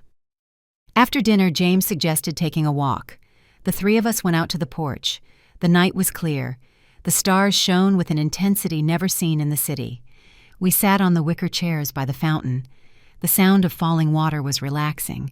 No one spoke for a while. We were just there, breathing the fresh mountain air, listening to the crickets, feeling the peace of that place. Until Henry broke the silence. "Thank you." James and I looked at him. "Why?" asked James. "For receiving me. For not hating me. For giving me a place in this family even if I do not deserve it." "You do deserve it," I said firmly. "You did not choose to be born. You did not choose to be given up for adoption. You did not choose to grow up without a father. None of that was your fault. And now you have the chance to recover some of what was taken from you, and we are happy to give it to you." Henry wiped his tears. I always wondered why my biological mother abandoned me, why she didn't want me, and for years I thought there was something wrong with me, that I was not enough. That is why she left me." His voice cracked. "But now I know the truth. I know it was not because she didn't want me. It was because she was afraid, because she was alone, because she had no other choice. Do you forgive her?" asked James softly. Henry nodded. "Yes, I forgive her. Why? Because she did the best she could with what she had, and because, in the end, she gave me a life, a good life, with people who loved me." Tuesday arrived faster than I expected. At 10 in the morning, the 3 of us were at Mr. Miller's office. It was an elegant place, dark wood walls, bookshelves full of legal codes and documents, a huge desk. The lawyer received us seriously. "Good morning. Thank you for coming." Also present was another lawyer representing Robert's family and a notary public to validate the reading. We sat down. Mr. Miller opened a sealed envelope. "We are going to proceed with the reading of the last will and testament of Robert Foster, dated December 28th of last year." He began to read. First, the formalities, personal data, legal declarations. Then he reached the important part. "In full use of my mental faculties, I declare the following regarding the distribution of my assets." The lawyer paused and looked at us. "The ranch in Montana, with all its lands, buildings, and belongings, is divided as follows: 30% for Helen Foster, my wife, 30% for James Foster, my son, and 40% for Henry Sullivan, my biological son." Henry closed his eyes. James took his hand. The lawyer continued. "Furthermore, I leave the following provisions. The income generated by the ranch shall be divided equally among the 3, regardless of the percentage of ownership. This is so that no one has an economic advantage over the other. That I did not know. I looked at the lawyer, surprised. He nodded slightly as if saying, "That is right. I also order that the ranch cannot be sold or divided for the next 20 years. It must remain as a unit, as a family heritage. And in case any of the heirs passes away, their share will pass to the other two, never to third parties." James smiled. Dad thought of everything. The lawyer kept reading. "Likewise, I leave a fund of $50,000 for Henry Sullivan as compensation for the years I could not be present in his life. This money is intended for him to establish himself, continue his studies if he wishes, or invest it as he sees fit." Henry opened his eyes, surprised. $50,000. "Yes," confirmed the lawyer, but that is too much. It is what Robert wanted," I said. "And we are going to respect it." The lawyer continued with other minor details. Some bank accounts, personal objects, Robert's truck. And finally he reached the last part. "Finally, I leave a personal letter addressed to my 2 sons, a letter that only they should read." The lawyer took 2 envelopes out of the folder. One said, "For James," the other for Henry. He handed them over. "You can read them now or in private as you prefer." James looked at Henry. Now Henry nodded. Now. They opened the envelopes at the same time. They read in silence. I could not see what the letters said, but I could see their faces. James smiled with tears in his eyes. Henry cried openly. When they finished, they looked at each other and hugged. A long, strong hug of brothers. After the reading of the will, we left the office. The sun shone in the clear sky. We walked in silence for several blocks, until Henry spoke. "Do you know what the letter Robert left me said?" James and I looked at him. It said he was sorry, that he was sorry for not being there, that he was sorry for not knowing me, that he was sorry for letting 47 years pass without knowing I existed. He wiped his tears. But it also said that he was proud of me, that the investigator told him everything about my life, about how my adoptive parents raised me, about how I became a teacher, about how despite not having much I was happy, and that was the only thing that mattered. He paused, and at the end it said, "Henry, I cannot give you back the years we lost, but I can give you something, a family, a brother, a place to belong. Use it well, live well, and be happy, because that is what I always wanted for you." James also shared what his letter said. "Dad asked for my forgiveness," he said with a trembling voice. "He told me he was sorry for hiding this from me, that he knew it was going to hurt, but that he needed me to meet Henry, because Henry was my brother, and because brothers should be together." He turned toward Henry. "And he asked me to take care of you, to teach you everything he could not teach you, to make you feel part of the family, to be for you the brother you never had." Henry smiled through tears. "And I promised him," continued James, "that I would do it, that I was going to be your brother, not just in name, but in truth." They hugged again. We walked to a nearby park. We sat on a bench under the shade of an elm tree, and there, in that moment of peace, I realized something.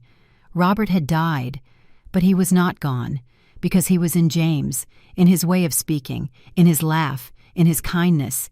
He was in Henry, in his posture, in his eyes, in his shyness. He was in the ranch, in the trees he planted, in the land he worked. He was in us, in our family, and that was more powerful than any will. A week later, I received a call from the hospital in Chicago. Martha had died, peaceful, at peace.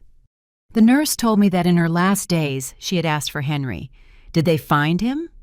she asked. "Did they tell him the truth?" And when the nurse told her yes, that Henry knew everything and that he was with his family, Martha smiled. "Then I can go," she whispered. "I have nothing left pending." And she closed her eyes. Forever. I told Henry. He cried. "I could never talk to her," he said. "I could never tell her that I forgave her. She knew it. I told him. Believe me, she knew it." We organized a small funeral for Martha, just the 3 of us, Sarah, Frank. We buried her in the family cemetery at the ranch not far from where Robert was, because although they were never together in life and death, at least they could be close. And maybe that was enough. That night back at the ranch, the three of us sat on the porch under the stars by the fountain and talked about life, about how strange it was, about how things never go as planned, about how sometimes the worst tragedies bring the best blessings. "I lost my father," said James, "but I gained a brother." "Me too," said Henry, "and I gained a family." I looked at both of them, and I lost my husband. But I found the truth, and that made me free, because that was what had happened, right? Robert kept secrets. Martha ran from her past. Henry grew up without knowing where he came from.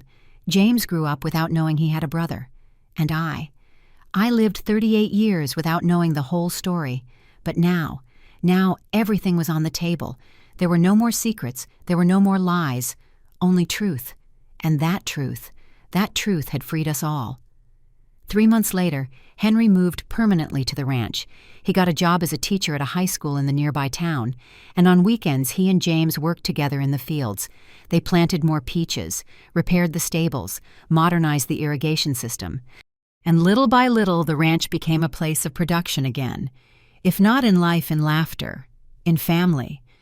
One day while I was preparing lunch in the kitchen, I heard voices in the yard. James and Henry were arguing about something, but it was not a bitter argument. It was brotherly. "I tell you, peaches are planted in March," James was saying. "And I tell you, February is better," Henry replied. "I read a study.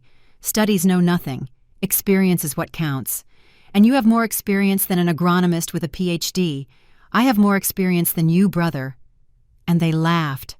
I watched them from the window, and I smiled, because there they were, two brothers who should never have met, but who now were inseparable. And I thought about Robert, about how in the end he had done something good, something that although complicated and painful had united this family, because life, I realized, always finds a way to balance itself. Robert hid a secret for almost 50 years. And that secret haunted him until his death. He could not tell Henry the truth. He could not ask Martha for forgiveness. He could not say goodbye. But he left us. He left us the truth. He left us the opportunity to heal what he could not heal. And that was justice. Not a justice of punishment, but a justice of redemption. 1 year after Robert's death, I returned to his grave. I brought fresh flowers, white lilies, his favorites. I knelt in front of the tombstone, and I spoke. "Robert, I do not know if you can hear me. I do not know if there is anything after this, but if you can, I want you to know something." Tears ran down my face. "I forgave you for keeping secrets, for not trusting me, for leaving me this burden. I forgave you for everything." I caressed the tombstone with my hand. Because in the end I understood. I understood that you were human, that you made mistakes, that you were afraid, just like everyone. I smiled through tears. But you also did something beautiful. You united two sons who would never have met. You created a family where there was only emptiness. And that is worth more than any secret. I stood up. "Rest in peace, my love, because here everything is fine." And it was true. Everything was fine. Because although Robert had made mistakes, although he had hidden the truth, although he had hurt unintentionally, in the end, life had balanced it all. Henry found his family, James found a brother, Martha found peace before dying, and I found the strength to forgive and move on, with the truth, with the family, with life. 3 years have passed since I opened that chest in the barn. 3 years since I discovered my husband had kept a secret for almost half a century. 3 years since my life split in two. And now sitting on the porch of the ranch with a cup of coffee in my hands and the afternoon sun painting the mountains orange, I can say something I never thought I would say. I am at peace. The ranch has changed a lot since then. Henry lives here permanently. He turned one of the rooms in the main house into his personal library. It is full of books from floor to ceiling, poetry, history, philosophy, Sometimes at night I hear him reading aloud, practicing for his classes. He got married 6 months ago, to an elementary school teacher he met in town, a sweet woman with an easy laugh who looks at him as if he were the most valuable thing in the world. Her name is Patricia. Patty. And when I saw her for the first time, I knew she was the one. Because Henry. Henry shone when he was with her, in the same way Robert shone when he looked at me. James comes to the ranch every weekend. He brings Fiona and their 2 daughters, Sophie and Valerie, 2 beautiful girls who run through the fields like he used to run when he was a boy. The girls adore Henry, Uncle Henry. They scream when they see him. Tell us a story. And he sits with them under the old oak tree and tells them stories of Greek heroes, of brave princesses, of dragons that learned to be good. Sometimes James and Henry work together in the fields, planting, harvesting, repairing fences, and although they argue every now and then, they laugh more than they argue, because that is what brothers do, right? They fight, but they also love each other. Frank is still the foreman of the ranch, although he is older now. He does not want to retire. This land is my life. Miss Helen, he tells me every time I suggest he rest. The day I stop working here that day, I die. And I no longer insist, because I understand what he means. This land is more than a place. It is memory. It is family. It is home. Sarah comes to visit us once a month. She always brings food, pie, sweet bread, roast turkey when it is the season. So you do not forget to eat, she tells me, although she knows I eat well. We sit on the porch by the fountain and talk for hours. About life, about the children, about the grandchildren, and sometimes we talk about Robert. Do you miss him? She asked me once. Every day I answered, but it no longer hurts like before. Now it is more like a gentle nostalgia, like missing a summer from a long time ago. Sarah smiled. He would be proud of you, of how you handled all this, of how you kept the family together. It was not just me, I said. It was James. It was Henry. It was you. It was all of us. 6 months ago, we received an unexpected visit. A woman of about 50 knocked on the ranch door. She was tall, with brown hair and eyes full of nervousness. "Mrs. Helen Foster?" she asked. "Yes, that is me. How can I help you?" The woman took a deep breath. "My name is Celia Sullivan. I am Martha's cousin." My heart skipped a beat. Martha's cousin. Yes, she lived with me in Chicago when she was pregnant with Henry, and before dying she asked me to deliver something. But I did not know where to find you until now. She took an envelope out of her purse. "This is for Henry. I called Henry. When he arrived and saw Celia, he froze. You knew Martha." "Yes," said Celia with a sad smile. "I was the only person who was with her when you were born. I held her during labor, and I held you when you were a baby." Henry put a hand to his mouth. "Really, yes, and I want you to know something. Martha loved you with all her heart. Giving you up for adoption was the hardest decision of her life. She cried for weeks. But she knew it was best for you." She handed him the envelope. "This is a letter she wrote for you 20 years ago when she found out she had cancer. She asked me to give it to you if I ever found you. And now I can keep my promise." Henry opened the envelope with trembling hands. He read the letter in silence and cried. When he finished, he shared it with us. "My dear Henry, I do not know if you will ever read this letter. I do not know if I will ever find you, but I need to write it anyway because there are things I must tell you. I am sorry. I am sorry for giving you up for adoption. I am sorry for not being strong enough to keep you. I am sorry for taking away the chance to meet your father. But I want you to know something. I did not abandon you because I did not want you. I abandoned you because I loved you too much, because I knew that I could not give you the life you deserved. I had no money. I had no family. I had nothing. And you deserved everything. So I gave you the only thing I could give you, a chance to have a family that loved you, a house to grow up in, a life better than the one I could have given you. And I pray every day that decision was the right one. I pray that you are happy. I pray that you feel loved. I pray that someday you can forgive me. Because although I was not there, although I did not see you grow, although I did not know you, you were always my son. And I always loved you, with all my heart, your mother, Martha. Henry folded the letter carefully, put it in the envelope, and hugged Celia. Thank you, he told her. Thank you for bringing me this. She loved you, Henry said Celia through tears. Never doubt it. That night, Henry James and I sat on the porch under the stars as we had done so many times. Do you know what is the strangest thing about all this? Said Henry. What? Asked James. That I spent my whole life feeling abandoned, feeling like I was not enough, like my biological parents did not want me. He paused. But now I know it was not like that. Martha loved me. Robert would have loved me if he had known about me. And although I did not grow up with them, although I did not have what I should have had, I had something else. What I asked. I had two families, the family that raised me, and the family that found me. He smiled. And that is more than most people have.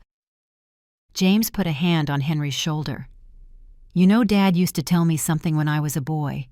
He said James' family is not just the people you share blood with. It is the people you share life with. And he was right, I said. Because you two. You are brothers. Not because Robert said so, not because a will established it, but because you chose to be. Henry nodded. And I choose this family, every day, forever. The following months were quiet good. The ranch produced the best peach harvest in years. James got a new contract with a natural juice company. Now we sell our production all over the country. Henry wrote a book about the history of this valley, about the legends of the region, about the families that have worked this land for generations. It is about to be published, and I began to write too. Not a book, just memories, for my granddaughters. So that someday when they are older, they can read this story and understand where they come from, because that is what I learned in these 3 years. The truth. The truth always comes to light. It does not matter how long you hide it. It does not matter how many secrets you keep. Sooner or later, the truth finds a way to free itself. And when that happens, you have two options. You can let it destroy you, or you can use it to build something better. Robert chose to keep the truth, and that decision had consequences. He never knew Henry. He could never ask Martha for forgiveness. He could never explain to me why he hid all this. But he also left us something. He left us the opportunity to heal, to unite, to become a family. And that is priceless. A week ago, Henry looked for me in the kitchen. Helen, he said. He no longer calls me ma'am, now just Helen. Yes, my love, I want to ask you something. Tell me. Patty and I are expecting a baby. The world stopped. What? Henry smiled with tears in his eyes. We are going to have a child. Well, a daughter. We found out yesterday. He hugged me. And we want you to be the godmother, to be part of her life, to be her grandmother. I could not hold back the tears. Really, yes. Because you gave me something I never had. A mother. And I want my daughter to have the same. I want her to grow up knowing you, loving you, knowing you are part of her family. 2 days later, James also gave me news. Mom Fiona is pregnant. Again, I laughed. Another girl, no. This time a boy. He approached and hugged me. And we want to name him Robert, like Grandpa. My heart filled with joy. Your father, he would have loved it. I know. And I want that boy to grow up here, on the ranch, just like me, just like his sister, just like his cousin who is on the way. He looked around. This land has to stay alive. It has to pass to the next generation, and the next. So we never forget where we come from. And now I am here, sitting on the porch of the ranch, watching James and Henry work together in the orchard, watching Patty and Fiona chat in the yard, laughing, planning the arrival of the babies, watching the girls play with Frank, who teaches them to take care of the plants. And I realized something. Robert is not gone. He is still here, in his sons, in his grandchildren, in this land he loved so much, in this family he built. Sometimes at night, when everyone goes to sleep and the ranch is silent, I sit by the fountain and talk to Robert, as if he could hear me. Look what you did, I tell him. Look what you left. A family. A beautiful, complicated, imperfect family. I smile. But beautiful.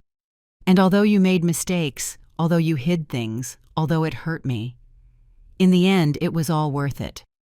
The water from the fountain falls softly. The vines move with the wind. The stars shine in the sky. Rest in peace, my love, I whisper, because here everything is fine. And it is true. Everything is fine, because I learned something I never imagined I would learn. That forgiveness. Forgiveness is not forgetting. It is remembering without pain. It is looking at the past without bitterness. It is accepting that people are human, that they make mistakes, that they hurt unintentionally, but that even so, they deserve love. I learned that family. Family is not perfect. It is complicated. It is painful. But it is also the only thing that really matters. Because at the end of the day, when everything collapses, when secrets come to light, when the world gets dark, family is the only thing left. And if you are lucky enough to have one, you must take care of it, protect it, love it. Even if it hurts. Even if it is difficult. Even if it is not perfect. I learned that the truth hurts. But it also heals. Because only when you face the truth, only when you stop hiding from it, can you be truly free.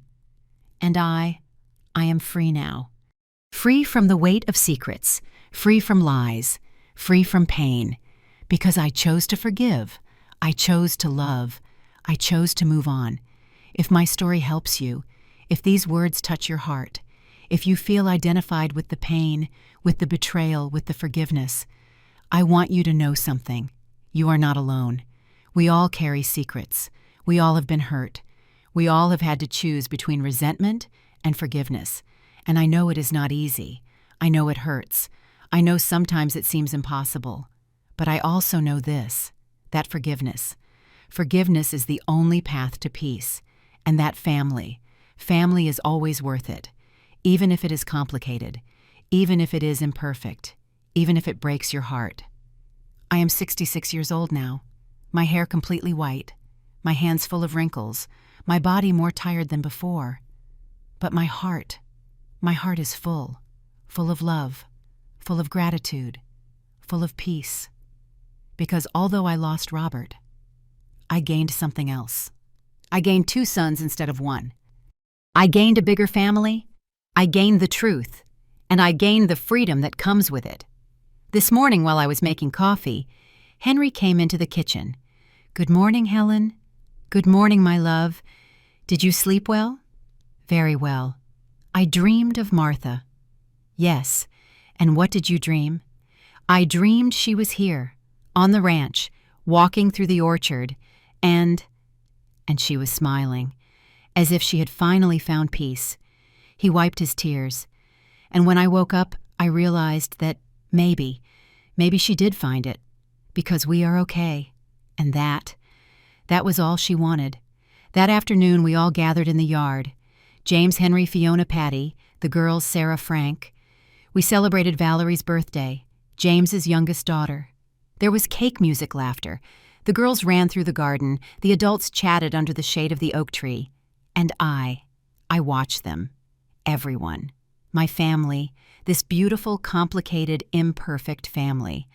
And I thought about Robert, about how in the end he had done something good. He had created life. He had created love. He had created family. And although he was not here to see it, his legacy was still alive, in every laugh, in every hug, in every shared moment. When everyone went to sleep, I stayed alone in the yard, looking at the stars, listening to the sound of the water in the fountain, feeling the fresh mountain breeze. And I whispered one last prayer. Thank you. Thank you for the pain that taught me to forgive. Thank you for the secrets that taught me to value the truth. Thank you for the loss that taught me to appreciate what I have.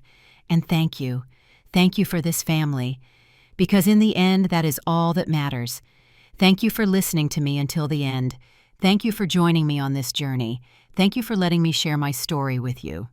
If this story touched your heart, if it made you think, if it helped you see forgiveness in a different way, subscribe and turn on the notification bell to hear more stories of women who transformed their pain into wisdom. Every day, a woman, a life lesson.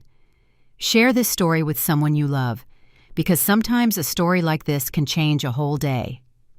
God bless you, and until next time.